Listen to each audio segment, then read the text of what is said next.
Aqui é a Tribo Mineira, no seu programa Pessoas que Dão o que Pensar. Nós somos um grupo de psicanalistas ligados à Sociedade Psicanalítica do Rio de Janeiro e estamos fazendo esse programa para divulgar as nossas joias de Belo Horizonte. Hoje, com muito orgulho, eu trago a cantora Titane. Titane, por favor, se apresente e já agradeço a sua presença aqui. Ei, obrigada pela oportunidade de conversar com vocês. Eu sou Titane, sou uma cantora que está cantando há mais de 40 anos. Comecei minha carreira aos 20, isso quer dizer que eu já estou para além da maturidade, quer dizer também que ainda tem muito caminho pela frente, mas já passei por revoluções grandes que alteraram inclusive minha voz, que é a minha maneira de me fazer presente no mundo. Quando eu falo que alterei a minha voz, é porque estou inspirada aqui por esse espaço também de psicanalistas, não é? Eu passei pela menopausa e isso foi uma grande revolução na minha história pessoal. E sou uma cantora que comecei a vida na música na década de 80. Isso quer dizer que eu integro uma geração que foi a primeira a se estabelecer em Minas Gerais, no sentido de constituir linguagem, de criar seu público, de construir infraestrutura no Estado para sustentação de carreiras. Até então, músicos em Minas ou se dedicavam a ser crooners de bar, de bailes, fazer publicidade, dar aulas, ou então tinham que migrar para Rio e São Paulo, para lá receber o ok e, a partir daí, poder cumprir sua função de criar linguagens, de criar sentidos para uma nova música. Então, eu integro essa geração. Estou radicada em Minas desde sempre e viajo pelo mundo, cumprindo a minha tarefa na vida, que é da música.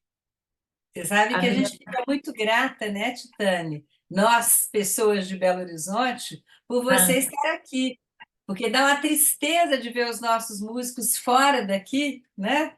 A gente gosta de trombar na rua com vocês, né? Faz parte, né? Isso é bacana. Quando eu era criança, eu vivi em Oliveira até meus 15 anos.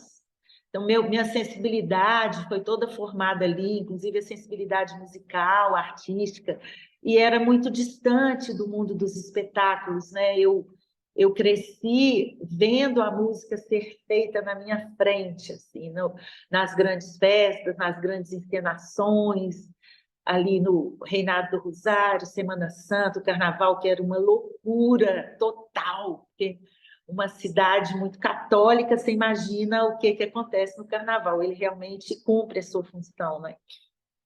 Das pessoas chutarem o balde ali em 3, 4 dias. Mas, enfim, a televisão chegou na minha rua, eu tinha 7, 8 anos de idade. Então, eu comecei a entender que existiam artistas, né, e pessoas em outro lugar. Aí, a primeira vez que eu registrei a palavra Rio de Janeiro dentro de mim foi quando alguém falou assim: essa pessoa que está aí na televisão, ela mora no Rio de Janeiro. Aí eu pensei assim, uai, então quem está aí na televisão é gente e mora em algum lugar e mora no Rio de Janeiro. Eu não tinha essa dimensão do espetáculo, da vida pública, do artista que é conhecido por pessoas que ele próprio artista não conhece, né? Eu não tinha essa dimensão. Fui desenvolvendo aos poucos, isso para mim não era uma coisa óbvia. E para mim, encontrar os meus artistas próximos de mim sempre foi uma coisa que teve relevância. E o que não quer dizer que isso era uma coisa natural. Eu tenho grandes referências na minha vida e elas todas são de pessoas que eu encontrei muito proximamente.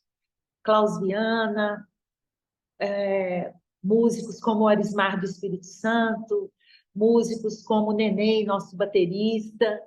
E tem também uma parte deles que eu encontrei, mas que eu passei mal quando eu vi próximo de mim pela primeira vez. Por exemplo, Toninho Horta e Milton Nascimento. A primeira vez que eu soube que o Toninho Horta estava no mesmo espaço que eu, meu estômago começou a embrulhar. Assim. Enfim, essas relações com os nossos ícones, né? Com aqueles seres que são iguais a nós, mas que a gente identifica neles, né? Dá a eles uma condição não tão humana, né?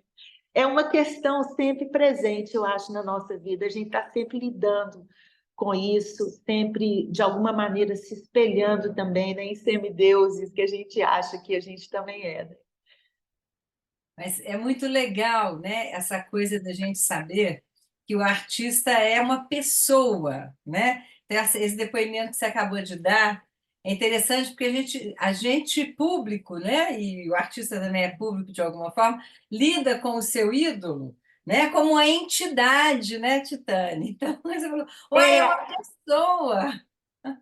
Nós todos acho que temos essa experiência. Às vezes são pessoas adultas que chegam perto da gente, nos olham de um jeito que, por exemplo, a minha filha me olhava quando ela tinha 3, 4 anos de idade.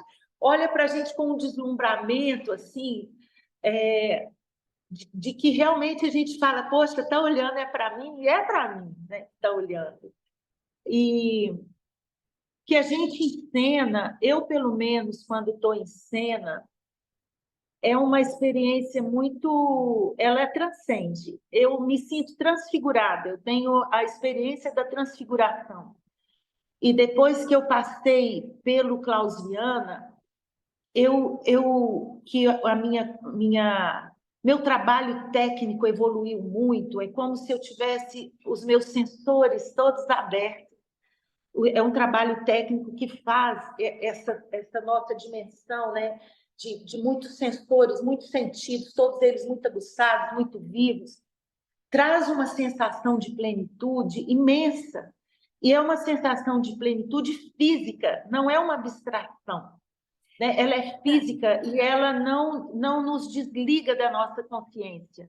Fala um Então, eu pouquinho do sempre Klaus. Eu já vi que o falo, nosso é público genial. geralmente é mais jovem, então não conhece essa geração. Se você puder falar um pouquinho dele.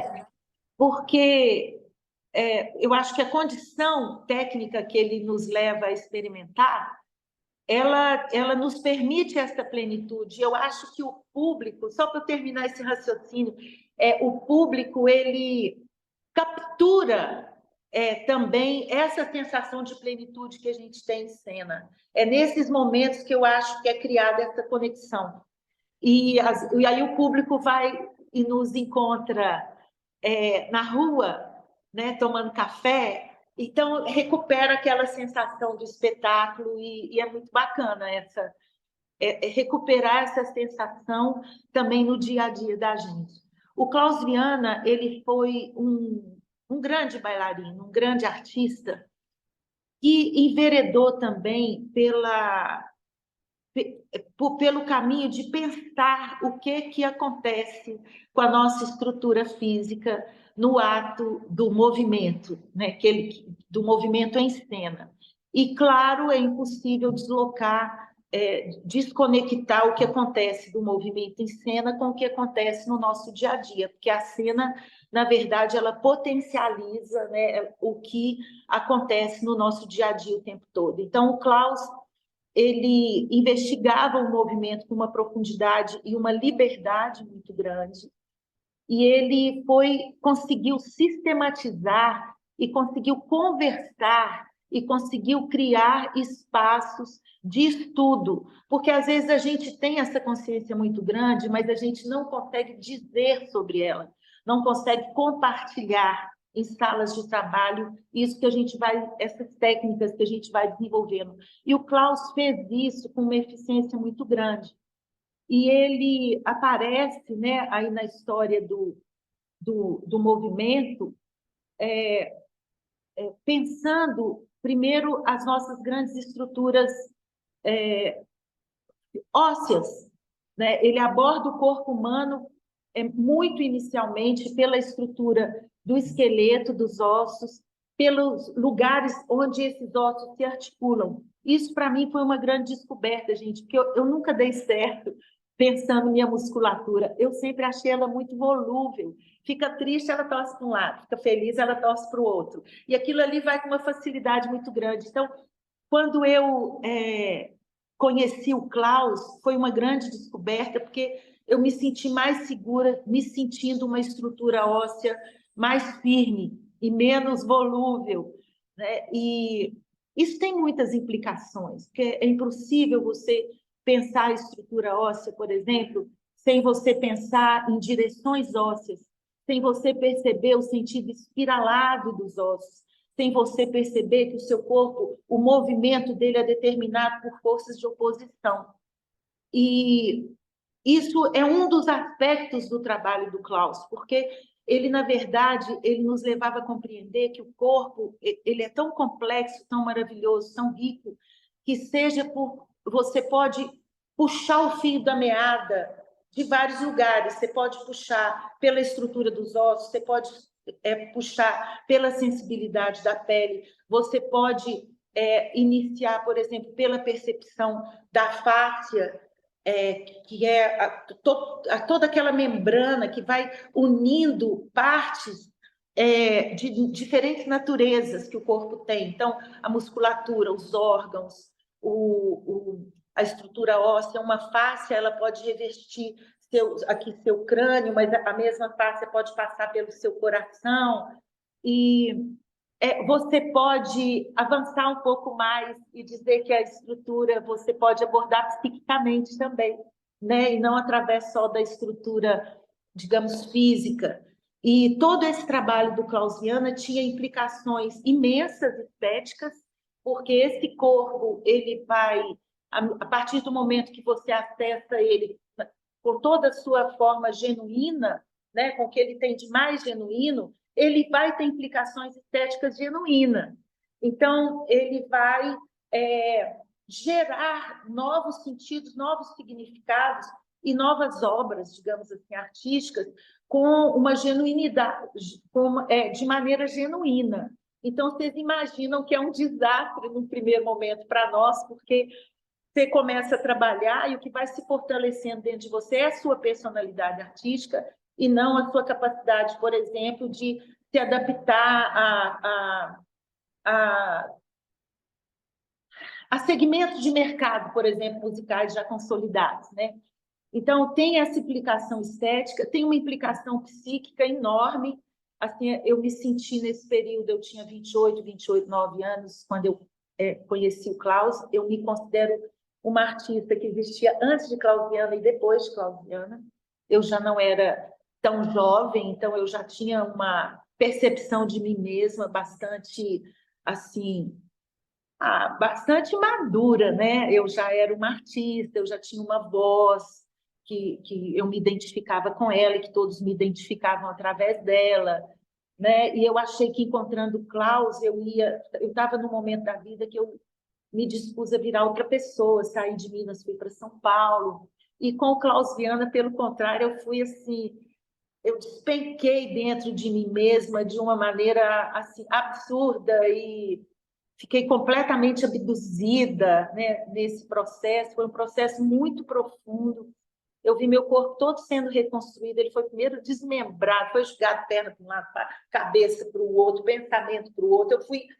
Foi um caos total, assim, caos psíquico mesmo, caos estético, cultural, e depois aquilo foi se organizando de uma maneira muito harmoniosa e muito assertiva, que foi me colocando assim num rumo interno, num rumo externo, porque sempre existe um jogo muito grande de oposições, inclusive nesse sentido, não só internamente dentro da gente, mas entre nós e o ambiente externo, né? Onde está o mundo, as árvores, as pessoas, os carros, os prédios e os afetos, né? E os colegas de trabalho. E então esse jogo é muito permanente no trabalho do Klaus, é um mergulho interno com apoios externos, né? que a gente tem, fica esse jogo, e é esse jogo que põe a vida em movimento, é esse jogo que está presente na nossa respiração, que é o ar que entra e sai, que configura o ser como um ser vivo, porque quando esse jogo termina, é a morte. Né? A gente vai e vira uma outra coisa que eu não sei o que é, porque eu também acho que a morte não é o fim. Mas eu sei que quando eu sinto que ao morrer a gente vira uma outra coisa, que não é exatamente um ser humano, eu não sei o que é.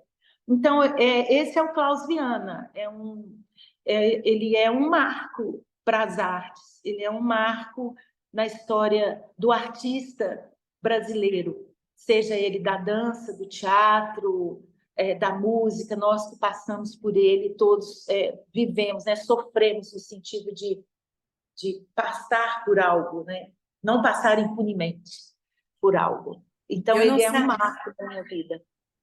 eu não sabia dessa sua experiência com ele, mas ao te ouvir agora, eu fui tendo aqui algumas percepções de algumas pessoas que, quando eu vou ver cantar, né, me dá um incômodo. Eu também fui bailarina, então eu tenho também um trabalho. Eu fui aluna de Carlos Leite, mas então alguns cantores eu vejo e falo, tem uma coisa, depois é que eu raciocínio, que está faltando um movimento, né? Que tem uma trava no movimento. Quando a gente te vê no palco, a gente vê uma pessoa que você não é que se você domina o palco, você voa, né? Alguns artistas como você voam, né? Flanam. É gostoso de ver. E a sua voz também eleva o espírito da gente para uma coisa mais alta. Então, eu estou vendo aí essa técnica, né? Quer dizer, muito legal. Como faz falta, não é, Titane, para um artista conhecer outros ramos da arte, né? Demais, demais. E o Klaus foi muito fundo, né? Porque, na verdade, aí eu vou falar do artista que performa, né? Do artista que sobe ao palco, o ator, o bailarino, o cantor, até o próprio músico. O corpo é muito mobilizado, né? É muito mobilizado. E a gente tem muitas técnicas e nós temos que pensar que somos artistas brasileiros, né? Nós somos, por exemplo, a nossa linhagem de cantoras é genial e é um canto que não é sistematizado. Eu tenho até, nem sei se ele deveria ser, mas está agora, a gente está num momento em que o canto, os intérpretes, as intérpretes brasileiras começam a ser muito estudadas, porque recentemente o nosso mundo acadêmico se abriu para a cultura brasileira, para a arte brasileira, né? Então, hoje a gente tem uma geração aí de músicos, não por acaso também coincide com a minha geração da década de 80, que são músicos que começaram a ir para a universidade e lá criar os cursos de música e os cursos de música brasileira. E agora, bem recentemente, a gente tem estudos sobre o canto da música popular brasileira.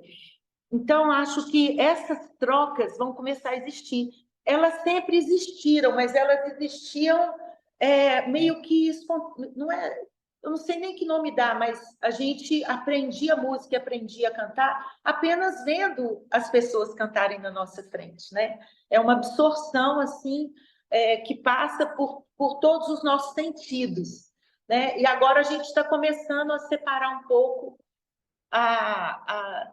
os estudos propriamente da voz. Eu espero que esses estudos eles correspondam a toda a riqueza da música brasileira. E a gente pensando no caso do intérprete como eu, que realmente a gente não cristalize técnicas, né? Que a gente seja capaz de ver como é que elas se misturam, como é que cada geração vai misturando as informações que recebe a partir dos artistas que ouve, né? Que somos muitos. E a gente, quando pensa na voz brasileira, por exemplo, a gente pensa em muitos ramos, em muitos lastros, em muitas, principalmente mulheres, muitas intérpretes, né? Com comportamentos vocais muito distintos, né? E muito ricos. Eu posso falar de Clara Nunes, eu posso falar Nossa, Elis Regina, eu nem sei em que lugar colocar, né? Porque aquilo ali é um nível de excelência, de inventividade, de domínio de uma realidade corporal e de uma realidade cultural e musical enorme, né? E principalmente musical, né? É uma música que controla aquele corpo inteiro colocado à disposição das articulações musicais, melódicas, harmônicas, tudo tem implicação harmônica, né? Eu sinto muito falta de ver filmes sobre grandes intérpretes, mas filmes que entram no mérito de quem é aquele corpo que se expressa, né?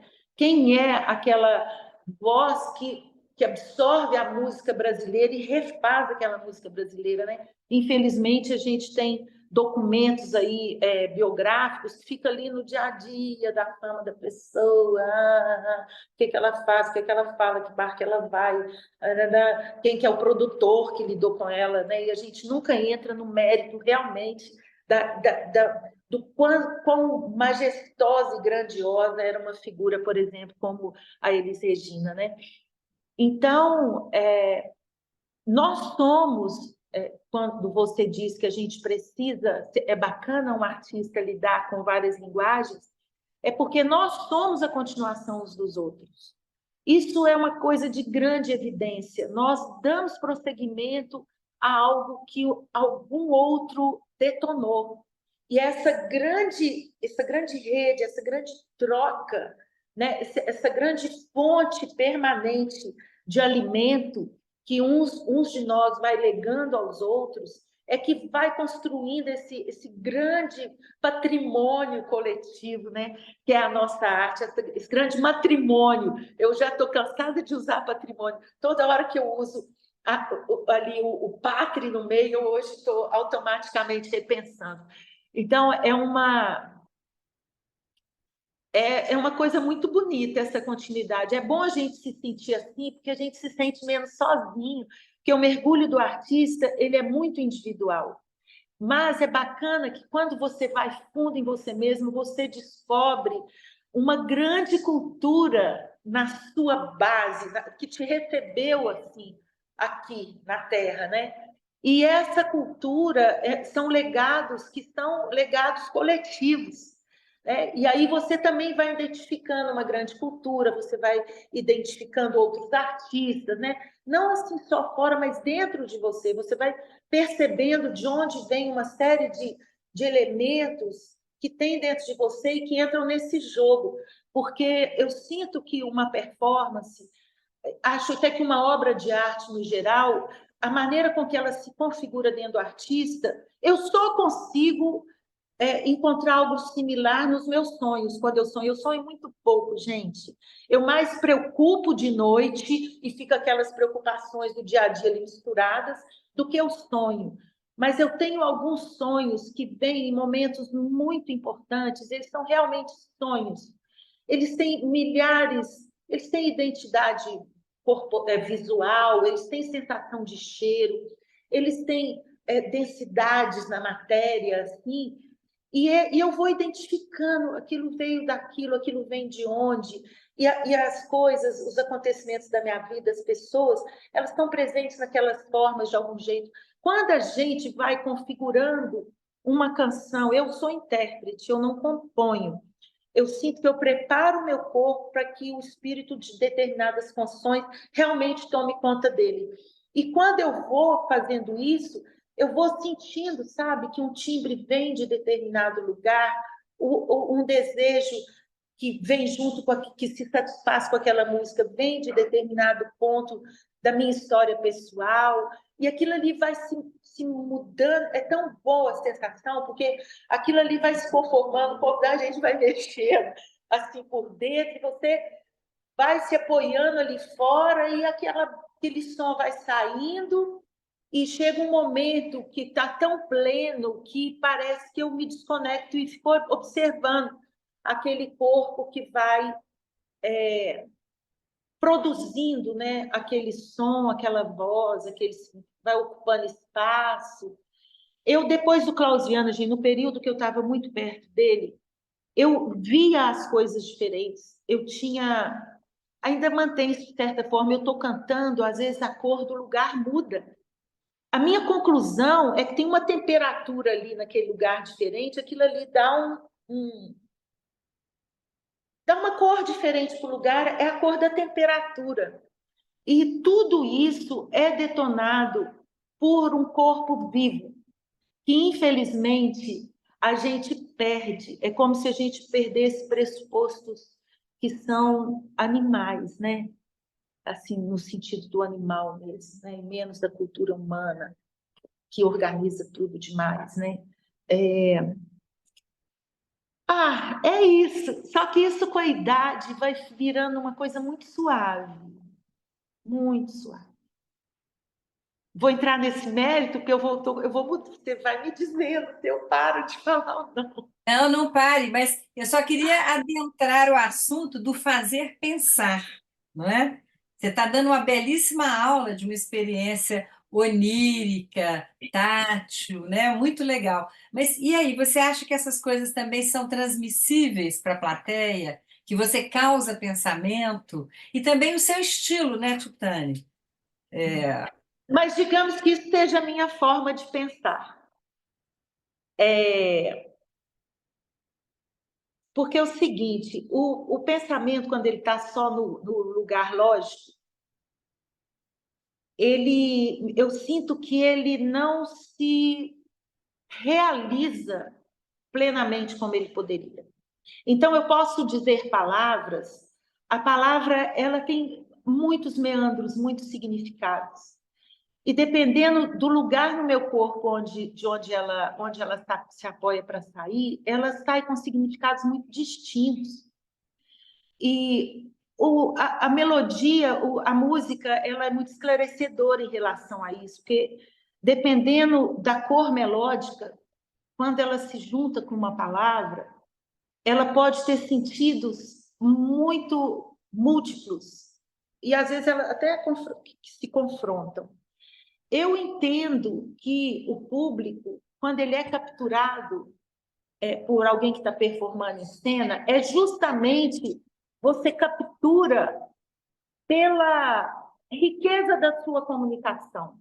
Se ela for muito óbvia, muito assertiva, se ela for, ela captura, mas em geral o público precisa estar bem chapado, entendeu?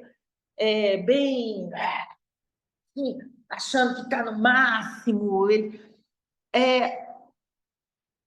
Tem um tipo de performance que eu acho que ela convida o público a estar presente com o seu lado inquieto. Seu lado inquieto. Aí diríamos o seu lado pensante. Não só o seu lado que vai consumir algo que já está, na verdade, mais do que consumido e digerido, e você está ali por algum outro motivo, né? Que não é necessariamente ouvir aquele som que está sendo feito ali. Eu gosto muito, eu sou este público. Eu sou este público. Eu gosto de estar num lugar onde eu vou ver um espetáculo e aquilo ali vai me movimentar, às vezes minha cabeça até vai sair dali. Eu vou para outro lugar. Mas eu fui para outro lugar sugerida por aquilo que eu ouvi, por aquilo que eu vi aquela pessoa cantando. Eu posso não tirar o olho dela, mas o fato de eu estar ligada nela está me levando a um lugar muito interessante. Eu saio do show animada, eu saio cheia de ideias, eu saio pensando, eu saio com projeto, eu saio com energia. Eu não gosto de sair de show cansada, de ressaca. Eu não sou assim. E eu acho que eu desejo que as pessoas que venham assistir os espetáculos nossos saiam assim também. É Eu a gosto que as diferença, pessoas... Hã? é a diferença entre a descarga, que é aquilo que você falou, muito chapado, É, e o fazer pensar, que é o que instiga, propõe, sugere, leva para algum lugar, né? eu adoro, eu sou esse público. Eu sou esse público. E eu gosto que... Gostaria que as pessoas que fossem aos nossos espetáculos saíssem assim. E Não você se está com algum trata... espetáculo agora? Ai, eu estou diante de alguns caminhos que eu estou decidindo aqui em qual que eu vou apostar primeiro, porque eu saí da pandemia, eu vivi muito a pandemia, né? Fiquei com minha mãe 2 anos dentro da casa dela, um momento importante para nós duas, que nenhuma de nós duas vislumbrou, né, que iria acontecer.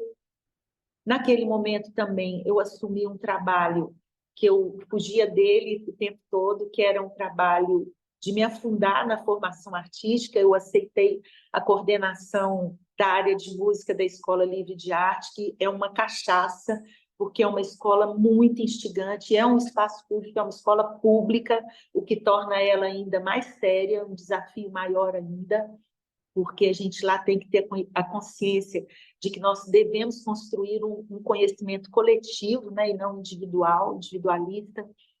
E, nesse momento, eu cantei muito sozinha, né?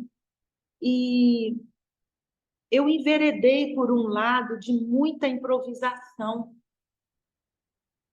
E, então, agora eu estou com 2 trabalhos em curso. Eu estou com um trabalho que vai dar vazão a essa improvisação, que eu chamo de lelê, porque quanto mais eu improvisava, mais eu caía. E eu improvisava e voltava para pequenas células que são do lelelê, lalala, gente. Eu realmente concluí que é um grande fundamento da música brasileira, é o tal do lelelê, lalala. Isso é sério, para danar, é uma estrutura, ele é estruturante na nossa música, na nossa cultura.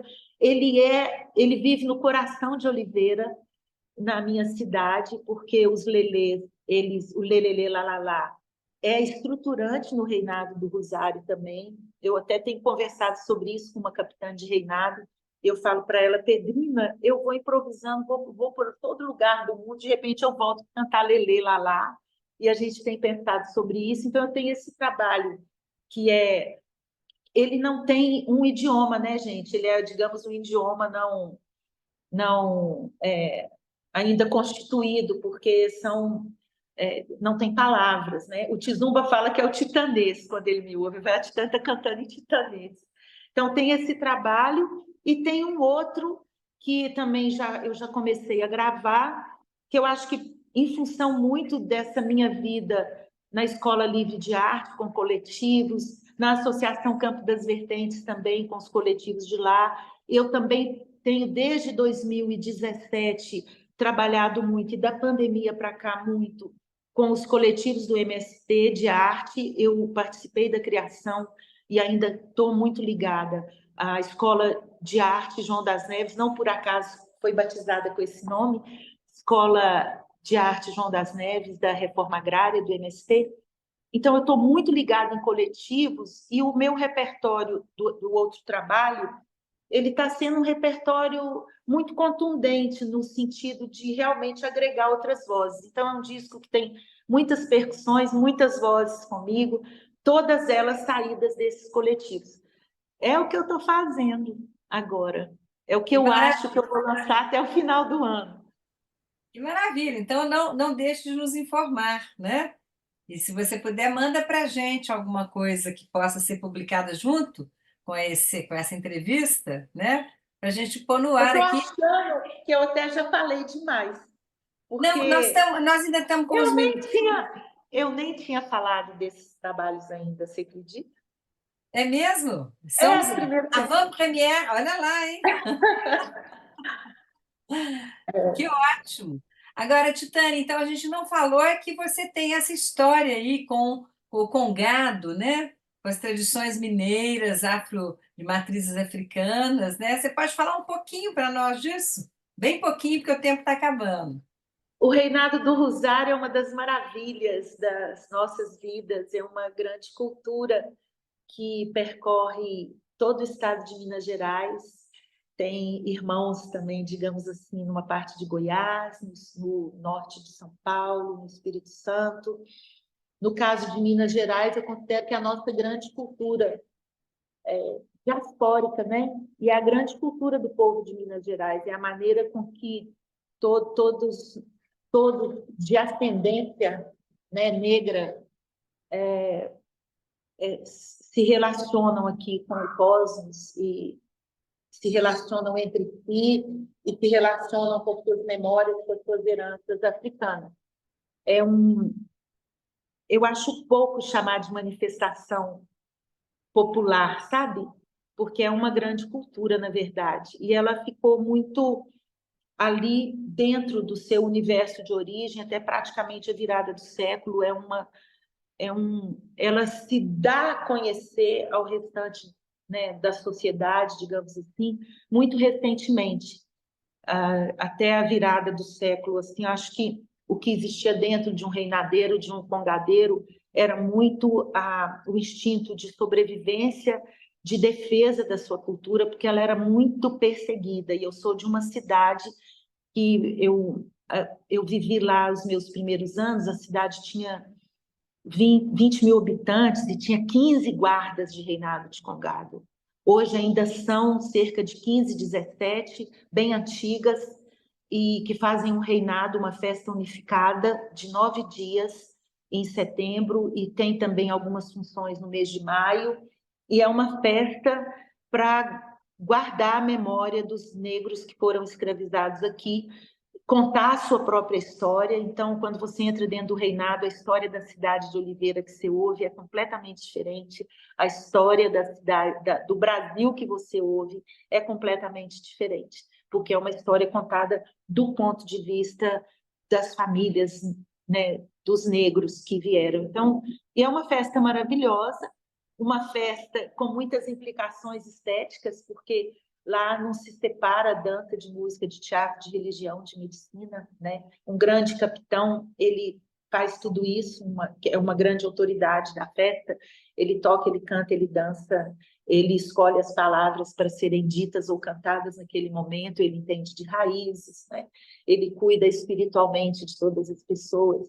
Então, é um universo fundante para nós, que nós mesmos conhecemos pouco, né? Enquanto brasileiros, enquanto também povo de Minas Gerais, porque é uma história muito massacrada. Massacrada, riquíssima, né? Riquíssima. Precisamos preservar e difundir, né? Mas, Ontem Titânia, mesmo, isso é tão relevante, eu acho. Ontem houve uma live, 13 de maio, feita por, não à toa, 5 mulheres, e elas todas pertencentes ao reinado do Rosário. Algumas delas hoje na universidade, são as primeiras das suas famílias, né, que se formaram e estão se debruçando sobre a documentação referente à escravidão dentro do município de Minas Gerais. O que está aparecendo e que estava na nossa barba, né, digamos assim, é impressionante. Que Os maravilha, documentos pesquisados. que maravilha que já estão chegando na academia, né? É, Mas olha, infelizmente eu tenho que encerrar por causa do tempo da plataforma. Te agradecer demais esse momento riquíssimo que eu estou tendo aqui com você e que nós vamos pôr no mundo já já, né? Obrigada. Vamos todos assistir e aplaudir Titanic, que é inigualável a experiência. Só rapidinho te contar que uma vez você abriu um evento quando eu presidia uma sociedade psicanalítica e eu te convidei para abrir o evento. E aí um colega do meu lado, mais velho do que nós, falou assim, essa moça tem uns 25 anos e você já devia estar com 30. Eu falei, não, um pouquinho mais. Ou seja, a Titânia se transforma. É uma coisa impressionante o show da Titânia. Ele ficou apaixonado por você, viu? Pena que já o perdemos. ah, eu Obrigada, também Titânia. me lembro muito de você, viu? Das primeiras vezes que a gente se encontrou. Já E eu te teve agradeço pouco? demais pela oportunidade dessas conversas boas. Deixo aqui um Imagina, beijo, vamos um ter mais. abraço Vamos para ter. todo Um mundo abraço. que está nos ouvindo.